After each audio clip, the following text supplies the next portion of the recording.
નમસ્તે વિદ્યાર્થી મિત્રો, આજે આપણે ધોરણ 10 વિષય વિજ્ઞાન એનું પ્રકરણ 14 ઉર્જાના સ્ત્રોતો એનો ભાગ 2 જુઓ છે.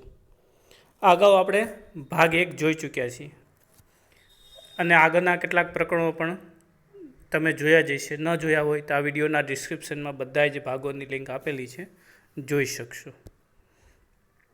ભાગ 1માં આપણે શું શું જોયું હતું એને જરા યાદ કરી લઈએ. વૈકલ્પિક અથવા તો બિનપરંપરાગત ઉર્જાના સ્ત્રોતો, બરાબર. અને એમાં આજે આપણે જોવું છે સૌર ઉર્જા, સમુદ્રમાંથી મળતી ઉર્જા એટલે કે ભરતી ઉર્જા, તરંગ ઉર્જા અને સમુદ્ર તાપીય ઉર્જા. પછી ભૂતાપીય ઉર્જા, ન્યુક્લિયર ઉર્જા અને પર્યાવરણ વિષયક પરિણામો અને કોઈ ઉર્જા સ્ત્રોત આપણા માટે ક્યાં સુધી રહેશે તે. વૈકલ્પિક અથવા બિનપરંપરાગત ઉર્જાના સ્ત્રોત એટલે શું, બરાબર, એ સમજીએ આપણે. આ ભાગમાં મેં થોડોક ફેરફાર એટલો કર્યો છે કે તમને ખ્યાલ છે કે સરકારશ્રી દ્વારા આ વર્ષે અભ્યાસક્રમમાં 30% જેટલો ઘટાડો કર્યો છે. આપણે અભ્યાસના તમામ મુદ્દાઓને આવરી તો લેવાના જ છે, ભણવાનું તો છે જ બધા મુદ્દા, પણ કેટલાક મુદ્દાઓ છે એ પરીક્ષાલક્ષી નથી. એટલે આ ભાગમાં આપણે એવી વ્યવસ્થા કરી છે કે જે પરીક્ષાલક્ષી મુદ્દો નથી એ મુદ્દાને આપણે લાલ અક્ષરોથી દર્શાવેલો છે. એટલે તમને ખ્યાલ આવે કે આ મુદ્દો પરીક્ષામાં પૂછાવાનો નથી, માત્ર આપણી જાણકારી માટે, આપણા અભ્યાસ માટે એને ભણવો જરૂરી છે. હવેથી દરેક પ્રકરણમાં જેટલા પણ પ્રકરણો છે તમામ પ્રકરણોમાં એવી વ્યવસ્થા આપણે રાખીશું કે જે લાલ અક્ષરથી શીર્ષક લખેલું હોય એ પરીક્ષાલક્ષી મુદ્દો નથી, માત્ર અભ્યાસ માટેનો મુદ્દો છે એમ તમારે જાણવાનું રહેશે અને માનવાનું રહેશે. આપણે જોઈએ વૈકલ્પિક અથવા તો બિનપરંપરાગત ઉર્જાના સ્ત્રોતો. ટેકનોલોજીની જે પ્રગતિ થાય છે એને કારણે આપણી ઉર્જાની જરૂરિયાત દિવસે દિવસે વધતી જાય છે. આવી પરિસ્થિતિમાં આપણે પ્રાપ્ય અને જાણીતા ઉર્જા સ્ત્રોતોનો વધુ કાર્યક્ષમ ઉપયોગ થાય અને નવા ઉર્જા સ્ત્રોતોની શોધ થાય એ આવશ્યક બન્યું છે. આવી પરિસ્થિતિમાં આપણે જે આપણી પાસે પરંપરાગત ઉર્જાના સ્ત્રોતો છે, જે આપણે ભાગ 1માં જોયા હતા, લાકડો છે, પેટ્રોલિયમ પ્રોડક્ટ છે, આ બધા જે કોલસો છે, એવા બધાનો આપણે વધુ કાર્યક્ષમ ઉપયોગ કરી શકીએ, કારણ કે આપણે આદર્શ બળતણ અને આદર્શ ઉર્જાના સ્ત્રોતના લક્ષણો જાણીએ છીએ. એટલે એને વધુને વધુ કાર્યક્ષમ બનાવી શકીએ અને એના વિકલ્પ તરીકે બીજા એવા ઉર્જાના સ્ત્રોત શોધીએ જે આપણા માટે ઉપયોગી હોય.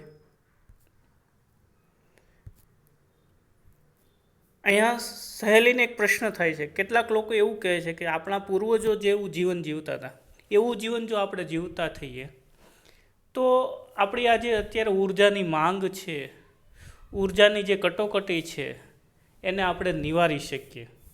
તો આ વિચાર સાથે તમે સહમત છો અથવા નથી, અને શા માટે છો તો શા માટે, અને નથી તો શા માટે? એમાં સૌથી પહેલું આપણે જોવું છે સૌર ઉર્જા વિશે, જે બિનપરંપરાગત ઉર્જાના સ્ત્રોતોની વાત છે. વૈકલ્પિક ઉર્જાના સ્ત્રોતોની જે વાત છે એમાં સૌથી પહેલાં આપણે વાત કરવી છે સૌર ઉર્જાની. 5 અબજ વર્ષોથી સૂર્ય આપણને એટલા જ, જેટલું અત્યારે આપણને ઉર્જા આપે છે એટલા જ પ્રચંડ દરથી ઉર્જા આપણને આપે છે, અને હજુ બીજા 5 અબજ વર્ષ સુધી એ આવીને આવી રીતે ઉર્જાનું ઉત્સર્જન કરતા રહેશે. આ સૌર ઉર્જાનો માત્ર થોડો ભાગ જ આપણા પૃથ્વીના વાતાવરણના બહારના સ્તર સુધી પહોંચે. મોટા ભાગનો જે સૂર્ય ઉર્જા છે એ વાતાવરણના બહારનો જે શૂન્યાવકાશ છે એ શૂન્યાવકાશમાંથી જ શોષિત થઈ જાય છે. થોડોક ભાગ છે આપણા વાતાવરણ સુધી પહોંચે છે અને પૃથ્વીના વાતાવરણમાંથી પસાર થઈ તેનો અડધો ભાગ શોષણ પામે છે. જ્યારે પૃથ્વીના વાતાવરણમાં સૌર ઉર્જાનો પ્રવેશ થાય ત્યારે એમાંથી અડધો ઉર્જા છે એ શોષાઈ જાય છે અને બાકીનો ભાગ છે એ પૃથ્વી સુધી પહોંચે છે. ભારતમાં વર્ષ દરમિયાન મોટે ભાગે સૌર્ય ઉર્જા મેળવવા માટે નસીબદાર છે.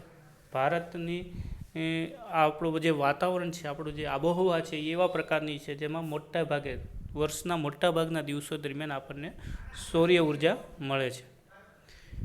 એક અંદાજ મુજબ એક વર્ષ દરમિયાન ભારત સુધી પહોંચતી આ ઉર્જા 5000 ટ્રિલિયન કિલોવોટ અવર છે.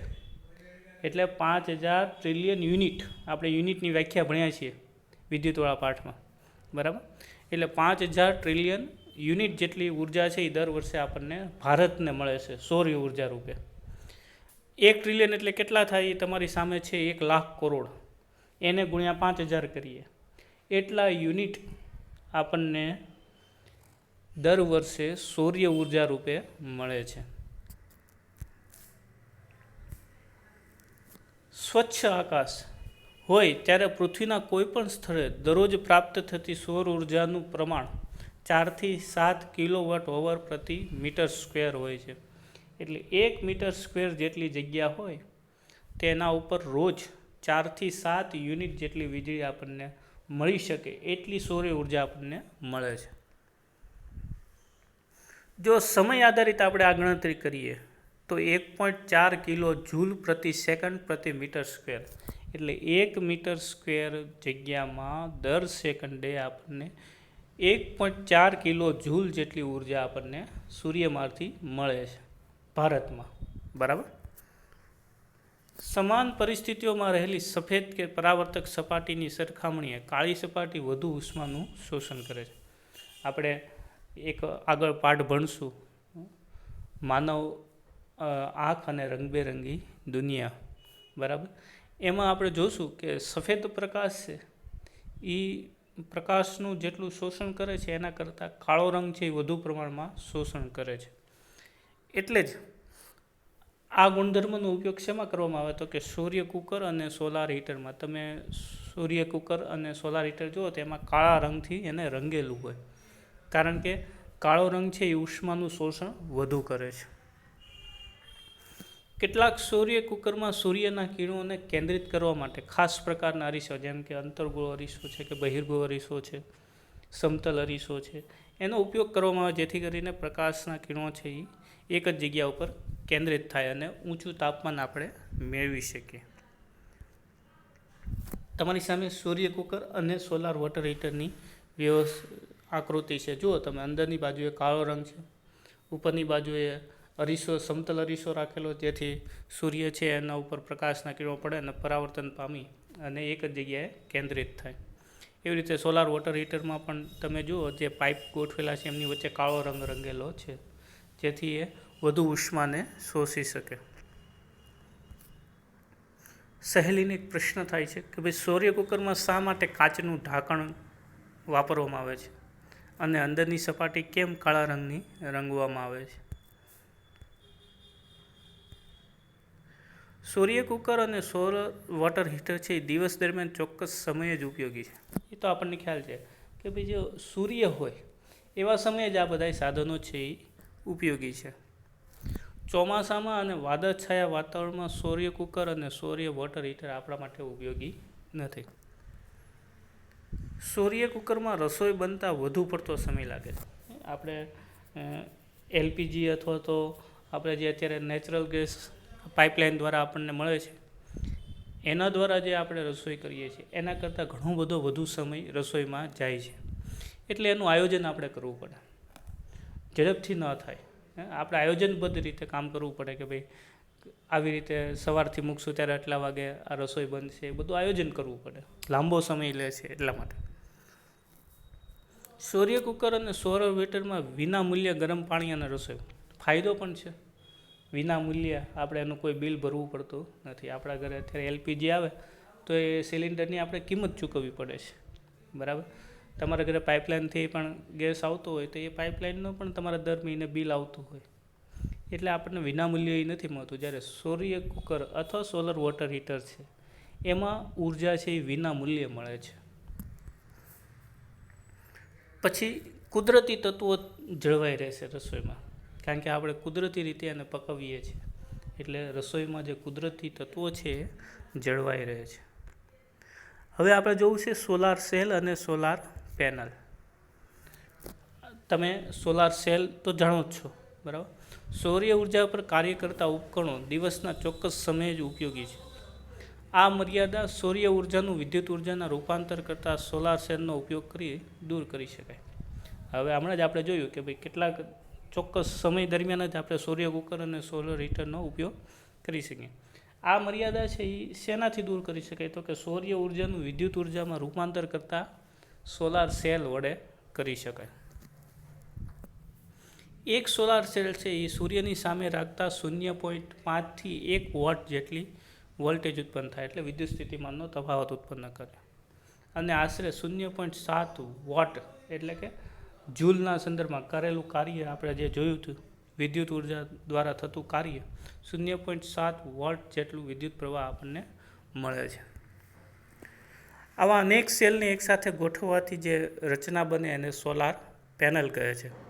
તમારી સામે ચિત્રમાં દેખાય છે કેટલા બધા સેલ છે અને લાઇનબદ્ધ ગોઠવેલા છે, એને આપણે સોલાર પેનલ કહીએ છીએ. આ સોલાર પેનલ વડે વ્યાવહારિક ઉપયોગ કરી શકાય એવી વિદ્યુત આપણે મેળવી શકાય. આ સોલાર પેનલ હોય એનાથી આપણને જે આપણો વ્યવહારિક ઉપયોગ કરવો હોય એવી વિદ્યુત આપણે મેળવી શકીએ. હવે એના ફાયદા શું છે? તો કે સોલાર સેલનો મુખ્ય ફાયદો એ છે કે એનો કોઈ ભાગ ગતિશીલ નથી, એટલે એને કાંઈ ફેરવવાની જરૂર નથી. એક જગ્યાએ સ્થિર રાખી દો એટલે ચાલ્યા કરે, એટલે એની જાળવણી ઓછી છે. જો હેરફેર થાય તો એમાં સમયાંતરે કેટલોક સમારકામનો મેન્ટેનન્સ આવે, એ આમાં રહેતો નથી. પછી બીજો ફાયદો એ છે કે અંતરિયાળ છે, દુર્ગમ છે, અથવા ખૂબ ઓછા વસવાટવાળા વિસ્તારો કે જ્યાં પાવર વિતરણની લાઇન ખર્ચાળ અને વ્યાપારી ધોરણે યોગ્ય ન હોય, ત્યાં કેટલાય એવા વિસ્તારો છે આપણા ભારતના દુર્ગમ વિસ્તારો, પર્વત ઉપર છે, અંતરિયાળ છે, ત્યાં વાયર દ્વારા વિદ્યુત પહોંચાડવી ખૂબ ખર્ચાળ હોય. ત્યાં આવા સોલાર પેનલથી વિદ્યુત ઉત્પન્ન કરી અને વિદ્યુત ઉર્જાનો ઉપયોગ આપણે કરી શકીએ છીએ.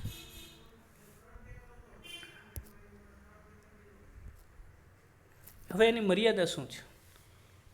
સોલાર સેલ બનાવવા માટે ઉપયોગી એવું સિલિકોન કુદરતમાં વિપુલ પ્રમાણમાં ઉપલબ્ધ છે, પરંતુ સોલાર સેલ બનાવવા માટેનું વિશિષ્ટ શ્રેણીનું સિલિકોન ખૂબ સીમિત માત્ર. સોલાર સેલ બનાવવા માટે સિલિકોન નામની ધાતુ વપરાય છે. એ કુદરતમાં બહુ મળે છે આપણને, પણ એને સોલાર સેલ બનાવવા માટે વિશિષ્ટ સિલિકોન જોઈએ, એ પાછું મર્યાદિત માત્રામાં છે. આવું વિશિષ્ટ શ્રેણીનું સિલિકોન બનાવવાનું હજી ખર્ચાળ છે. સિલિકોન તો ખૂબ બધું મળે છે આપણને, પણ એમાંથી આ સોલાર સેલમાં વપરાય એવું સિલિકોન બનાવવા માટેની જે પ્રક્રિયા છે એ ખૂબ જ ખર્ચાળ છે. સોલાર સેલના આંતરિક જોડાણમાં ચાંદીનો ઉપયોગ થાય, તેની કિંમત વધારે. સોલાર સેલ છે એને એકબીજાને જોડવા માટે, જેમાં આપણા વિદ્યુતના સાધનો છે અને એકબીજા સાથે જોડવા માટે આપણે તાંબાના વાયર જોડીએ છીએ, એવી જ રીતે સોલાર સેલને એકબીજા સાથે જોડવા માટે ચાંદીના તારનો ઉપયોગ થાય. જે કે આપણને ખ્યાલ છે ચાંદી છે એ કિંમતી ધાતુ છે, એટલે એની કિંમતમાં વધારો થાય છે. ઊંચી કિંમત અને ઓછી કાર્યક્ષમતા, જે એમાંથી વિદ્યુત મળે છે એ પ્રમાણમાં ઘણી ઓછી છે અને કિંમત ઓછી છે, એટલે આપણા માટે ખર્ચા છે. પણ એમ છતાંય એવી ઘણી બધી જગ્યાઓ છે જ્યાં આ સોલાર સેલ આપણા માટે ખૂબ ઉપયોગી છે, જેમ કે કૃત્રિમ સેટેલાઇટ, જે આપણે અંતરિક્ષમાં ઉપગ્રહો છોડીએ છીએ, ઉપગ્રહોમાં. પછી માર્સ ઓર્બિટર જેવા સાધનો, જે આપણે ચંદ્રયાન હમણાં છોડ્યું હતું 1 અને 2, એની પહેલાં મંગળયાન છોડ્યું હતું. એવા જે યાનો છે, જે અવકાશમાં સંશોધન માટેના યાનો છે, એમાં ઉર્જા માટેનો આ એક સારામાં સારો સ્ત્રોત છે. પછી અંતરિયાળ વિસ્તારોમાં radio, wireless transmission, TV relay station માટે, જ્યાં આવા અંતરિયાળ વિસ્તાર, મેં કીધું ખૂબ જંગલો હોય, ગાઢ જંગલોમાં, એની વચ્ચે પહાડો ઉપર, એવા જે વિસ્તારો છે જ્યાં આપણે સહેલાઈથી પહોંચી શકીએ એમ નથી, એવી જગ્યાએ આવા બધા સાધનો ચલાવવા માટે, ટીવી છે, રેડિયો છે, એના માટે સોલાર સેલ છે એ ઉપયોગી છે. હવે આપણે જોવું છે સમુદ્રમાંથી ઉર્જા. અહીંયા હવે તમે જોશો કે તમારું જે શીર્ષક છે એ લાલ રંગનું છે. એનો મતલબ એવું કે પરીક્ષાની દૃષ્ટિએ આ મુદ્દો આ વર્ષ પૂરતો નથી. ભ્રમણ કરતી પૃથ્વી પર મુખ્યત્વે ચંદ્ર દ્વારા લાગતા ગુરુત્વાકર્ષણ બળને કારણે સમુદ્રના જળાશયોમાં ઉતાર ચઢાવ આવે છે, જેને આપણે ભરતી ઓટ કહીએ. આપણને ખબર છે સમુદ્રમાં દરિયા કિનારે આપણે જઈએ તો ભરતી અને ઓટ આવે છે. એ ભરતી ઓટ શેના કારણે આવે? તો કે આપણી પૃથ્વી છે એ સતત ધરીભ્રમણ કરે છે, અને એ ધરીભ્રમણને કારણે ચંદ્રનું ગુરુત્વાકર્ષણ બળ એને લાગે છે, અને એમાં વધઘટ થાય છે. આ ગુરુત્વાકર્ષણની વધઘટને કારણે ભરતી ઓટ છે એ આવે છે. આ ભરતી ઓટ આપણને ભરતી ઉર્જા આપે છે. સમુદ્ર તરફ ખુલતો સાંકડો ડેમ બાંધીને કેવી રીતે આ ભરતી ઉર્જાનો આપણે ઉપયોગ કરી શકીએ એ આપણે જોઈએ છીએ હવે. કે સમુદ્ર તરફ ખુલતો હોય એવો એક સાંકડો ડેમ બાંધી દેવાનો, અને જ્યારે એ ખુલે એનો દરવાજો ડેમનો, ત્યારે એમાં વચ્ચે જે ટર્બાઇન રાખેલું હોય એ ટર્બાઇન છે એ ભરતી ઉર્જાને કારણે ફરે અને એનું વિદ્યુત ઉર્જામાં રૂપાંતર થાય. હમણાં આપણે આકૃતિ દ્વારા પણ જોઈશું. આ પ્રકારના ડેમ બનાવી શકાય એવા સ્થળો ખૂબ મર્યાદિત છે. મર્યાદા એ છે, જો વિદ્યુત ઉર્જા આપણને મળે છે, પણ મર્યાદા એવી છે કે આવા સ્થળો આપણી પાસે બહુ સીમિત છે કે જ્યાં આવા સાંકડા ડેમ બંધાવી શકાય અને જ્યાં ભરતીનું પાણી છે એ આવે એવા.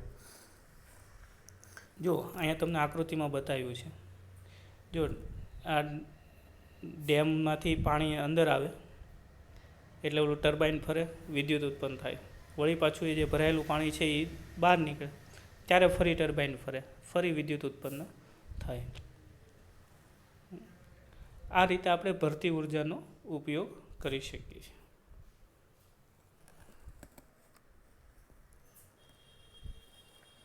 હવે એમાંથી જ સમુદ્રમાં મળતી બીજી ઉર્જા છે તરંગ ઉર્જા. આ જ રીતે સમુદ્ર કિનારાની નજીક મોટા તરંગો સાથે સંકળાયેલ ગતિ ઉર્જાને આપણે જો અવરોધીને અથવા તો આંતરીને વિદ્યુત ઉત્પાદન કરી શકાય છે. સમુદ્રમાં મોજાઓ ઉડે, એ મોજાઓ છે એ તરંગ રૂપે હોય. એ મોજાઓનો આપણે જો ગતિનો ઉપયોગ કરીએ, મોજાની જે ગતિ છે એનો જો આપણે ઉપયોગ કરીએ તો એ વિદ્યુત ઉત્પન્ન કરી શકાય. તરંગો જ્યાં તીવ્ર હોય ત્યાં જ તરંગ ઉર્જાનો ઉપયોગ, જ્યાં આવા મોજા છે એ તીવ્ર માત્રામાં ઉત્પન્ન થતા હોય ત્યાં આપણે આનો વિદ્યુત ઉર્જા માટે ઉપયોગ કરી શકીએ. તરંગ ઉર્જાને આંતરી અને ટર્બાઇનનું ભ્રમણ કરાવી વિદ્યુત ઉર્જાનું ઉત્પાદન આપણે કરી શકીએ છીએ. જોઈએ આપણે, જો આવી રીતે મોજાઓ આવતા હોય, જ્યારે આવે ત્યારે એ નીચે રાખેલા ટર્બાઇન છે એ ટર્બાઇનને ફેરવે અને વિદ્યુત ઉત્પન્ન થયા કરે. પછી પાછા જાય ત્યારે પણ એ ટર્બાઇનને ફેરવતા જાય, એટલે એની જે ગતિ ઉર્જા છે એના કારણે ટર્બાઇન છે એ સતત ફરતા રહે અને વિદ્યુત આપણને મળતી રહે.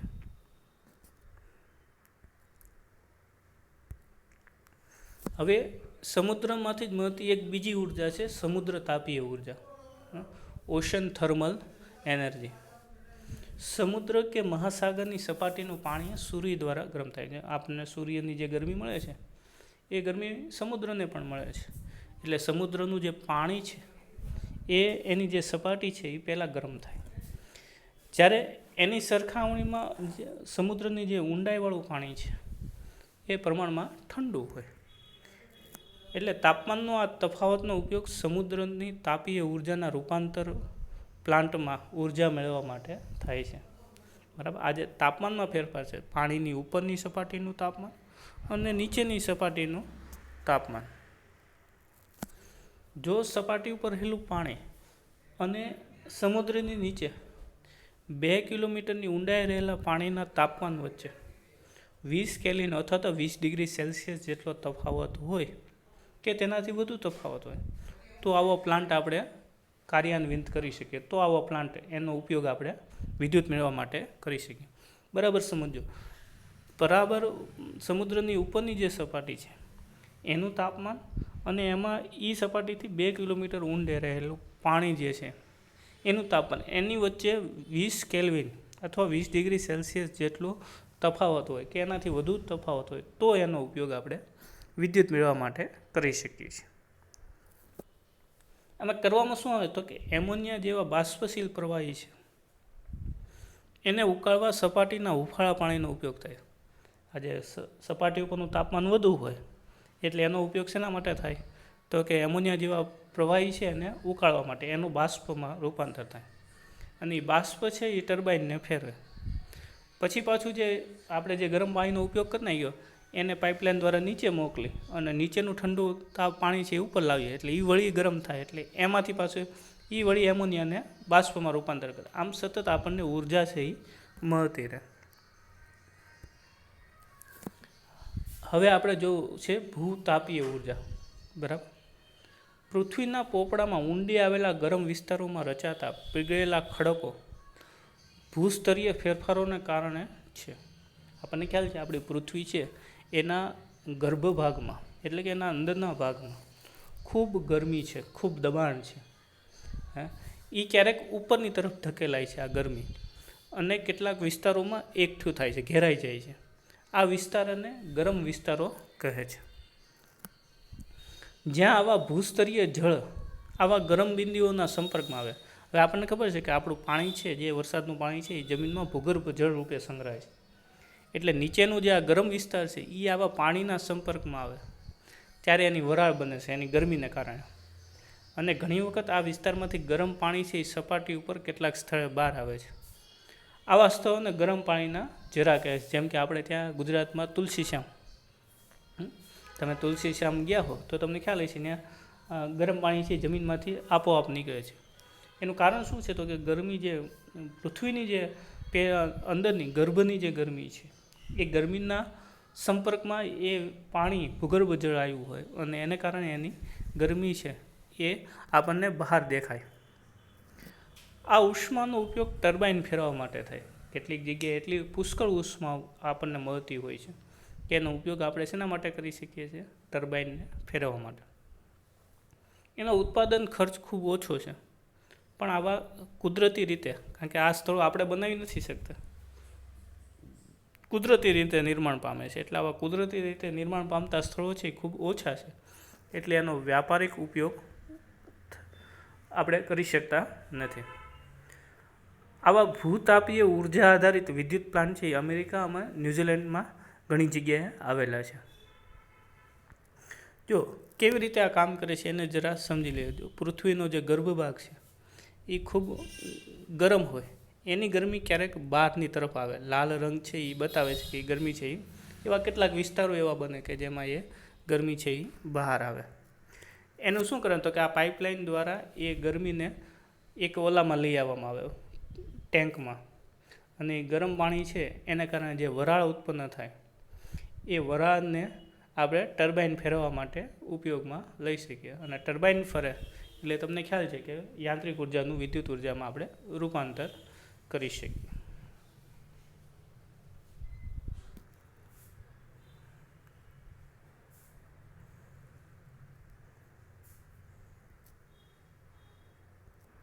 હવે આપણે જોવું છે ન્યુક્લિયર ઉર્જા, જે પ્રમાણમાં આધુનિક ઉર્જા સ્ત્રોત છે. બરાબર. અને ઉપયોગી ઉર્જા સ્ત્રોત છે હાલના સમયમાં. ન્યુક્લિયર ઉર્જા છે એ ન્યુક્લિયર વિખંડન અથવા તો ન્યુક્લિયર ફિશન તરીકે ઓળખાતી પ્રક્રિયામાં ભારે પરમાણુ જેવા કે યુરેનિયમ છે, પ્લુટોનિયમ છે અને થોરિયમ છે એના ન્યુક્લિયસ ઉપર ઓછા ઉર્જા ધરાવતા ન્યુટ્રોનનો મારો ચલાવવામાં આવે ત્યારે બે હલકા ન્યુક્લિયસમાં વિભાજિત થાય. આખી પ્રક્રિયામાં આપણે આકૃતિ દ્વારા પણ સમજશું. આ જે ન્યુક્લિયર ઉર્જા છે એમાં શું થાય છે તો ન્યુક્લિયસ, આપણે પરમાણુ વિશે ભણ્યા છીએ, પરમાણુના કેન્દ્રને આપણે ન્યુક્લિયસ કહીએ છીએ.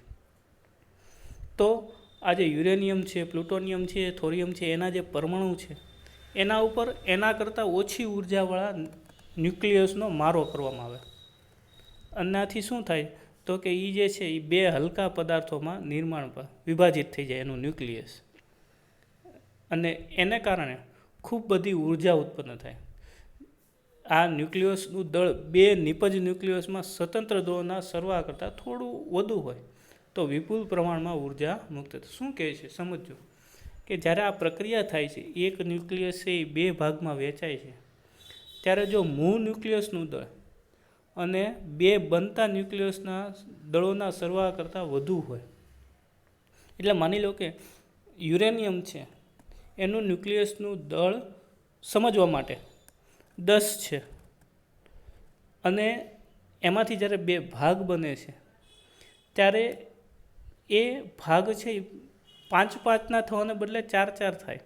એટલે 4 + 4 એટલે 8 કરતાં એ મૂળ ન્યુક્લિયસ છે એની જે દળ છે એ વધુ થયું 10, એટલે ખૂબ વિપુલ પ્રમાણમાં ઉર્જા મુક્ત થાય જો આવું થાય તો.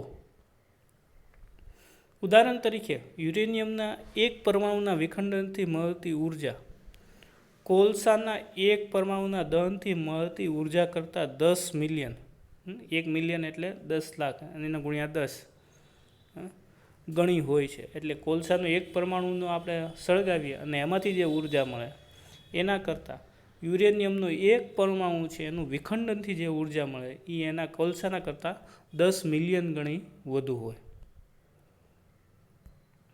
જો કેવી રીતે આપણે આ મારો થાય અને 2 પરમાણુમાં વિભાજિત થાય એ આપણે જોઈએ. જો એક બરાબર જે મેઇન ન્યુક્લિયસ છે એના ઉપર મારો ચલાવવામાં આવે એનાથી ઓછા, એટલે નવા 2 ન્યુક્લિયસ છે એ વિદ્યુત પાવર ઉત્પાદન મેટ ડિઝાઇન કરેલ ન્યુક્લિયર રિએક્ટરમાં સ્વયં જળવાતી પ્રક્રિયાનો એક ભાગ આવું ન્યુક્લિયર બળતણ. જો આ વિદ્યુત પાવર મેળવવા માટે એનો કેવી રીતે ઉપયોગ થાય તો કે ન્યુક્લિયર રિએક્ટરમાં સ્વતંત્ર રીતે પોતે જ આખી પ્રક્રિયા જળવાઈ રહે એ માટે આ જે ન્યુક્લિયર બળતણ છે એ નિયંત્રિત દરે ઉર્જા મુક્ત કરે. એ એક એવી પ્રક્રિયા છે કે એક વખત તમે એને ચાલુ કરી દો એટલે સતત ચાલુ જ રહે છે.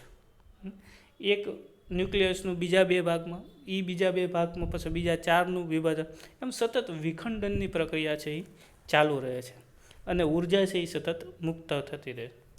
આ જે ઉર્જા મુક્ત થાય છે એનો ઉપયોગ શેના માટે કરવામાં આવે તો કે વરાળ ઉત્પન્ન કરવામાં. અને વરાળ ઉત્પન્ન કરીને આપણે શું કરીએ છીએ હવે ખ્યાલ છે તમને કે વરાળ ઉત્પન્ન કરીને આપણે ટર્બાઇન ફેરવીએ છીએ અને એનો વિદ્યુત આપણે ઉત્પન્ન કરીએ છીએ. ન્યુક્લિયર વિખંડનની પ્રક્રિયામાં આલ્બર્ટ આઇન્સ્ટાઈને જે સૂત્ર તાર્યું હતું E બરાબર Δmc² નામનું, એ અનુસાર ઉર્જામાં જે છે ઉર્જા ઈમાં રૂપાંતરિત થાય છે. એટલે ખૂબ વિપુલ પ્રમાણમાં ઉર્જા આપણને મળે છે. ભારતમાં ન્યુક્લિયર પાવર રિએક્ટર છે એ તારાપુર એટલે કે મહારાષ્ટ્ર, પછી રાણા પ્રતાપ સાગર એટલે રાજસ્થાન, કલ્પકમ તમિલનાડુ, પછી નરોરા યુપી એટલે ઉત્તર પ્રદેશમાં, અને કાકરાપાર ગુજરાત, અને કેંગા કર્ણાટકમાં આવા ન્યુક્લિયર રિએક્ટરો આવ્યા છે જેમાં આપણે ન્યુક્લિયર ઉર્જામાંથી વિદ્યુત ઉર્જા મેળવીએ છીએ. એનું એક નાનું એવું ચિત્ર છે તમારી પાસે ન્યુક્લિયર પાવર રિએક્ટરનું, જેમાં આવી વિદ્યુત ઉર્જા આપણે મેળવી શકીએ છીએ. ન્યુક્લિયર પાવર જનરેટરનો સૌથી મોટો ખતરો એ છે કે ઉપયોગ થયા બાદ ન્યુક્લિયર ઇંધનનો સંગ્રહ અને નિકાલ કેવી રીતે કરવો. જો આનો મોટો ગેરફાયદો એ છે કે આ ન્યુક્લિયસનો એક વખત ઉપયોગ થઈ ગયા પછી એનો નિકાલ કેવી રીતે કરવો. શું કરવા તો કે એ વધેલો જે છે ભાગ, જે વધેલા ન્યુક્લિયસ છે એ અથવા તો ઇંધણ તરીકે વાપરેલા જે યુરેનિયમના જે કણો છે એમાંથી હજી હાનિકારક કિરણો છે એ સતત ઉત્સર્જિત થયા કરે છે. યાદ કરો તમે જાપાન ઉપર જીકાયેલા પરમાણુ બોમ્બ, જેની અસરો હજુ પણ ત્યાંના લોકો ઉપર દેખાય છે. એનું કારણ છે કે એના કણો છે એ સતત વાતાવરણમાં આવા કિરણો ઉત્સર્જિત કર્યા કરે છે. બસ એ જ પ્રક્રિયા અહીંયા આવા પરમાણુ રિએક્ટરમાં આપણે કરતા હોઈએ છીએ. જો આવા ભાગનું યોગ્ય નિકાલ ન કરવામાં આવે તો પર્યાવરણ પ્રદૂષિત થાય. ઉપરાંત ન્યુક્લિયર વિકિરણોના અકસ્માત પછી આકસ્મિક સલન એટલે કે લીકેજનો પણ ખતરો રહેલો છે. તમને ખ્યાલ છે થોડાક સમય પહેલાં જાપાનમાં ફુકુશીમા જે આવો ન્યુક્લિયર પાવર પ્લાન્ટ છે એમાં સુનામીના કારણે આવા લીકેજનો પ્રશ્ન થયો હતો. બરાબર. યુરેનિયમની મર્યાદિત ઉપલબ્ધતા, યુરેનિયમ જે એમાં વપરાય છે એ યુરેનિયમ છે એ પાછું આટલું બધું વિપુલ પ્રમાણમાં આપણને મળતું નથી. એટલે ન્યુક્લિયર ઉર્જાનો મોટા પાયા ઉપર ઉપયોગ કરવો લગભગ શક્ય બનતો નથી.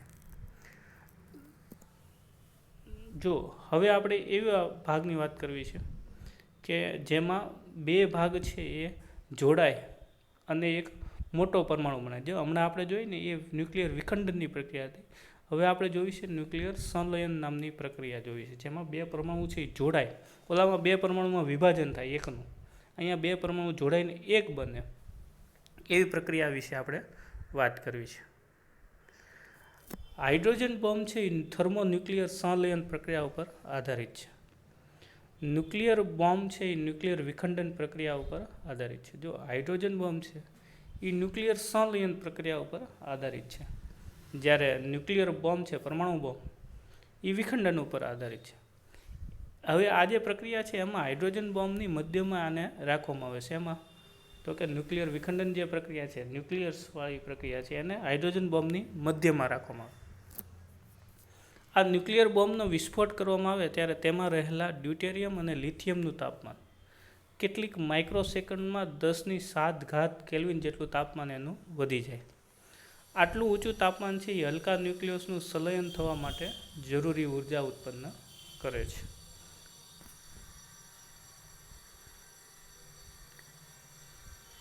સમુદ્ર તાપીય ઉર્જા, પવનો, જીવભાર જેવી ઉર્જાનો અંતિમ સ્ત્રોત કયો છે?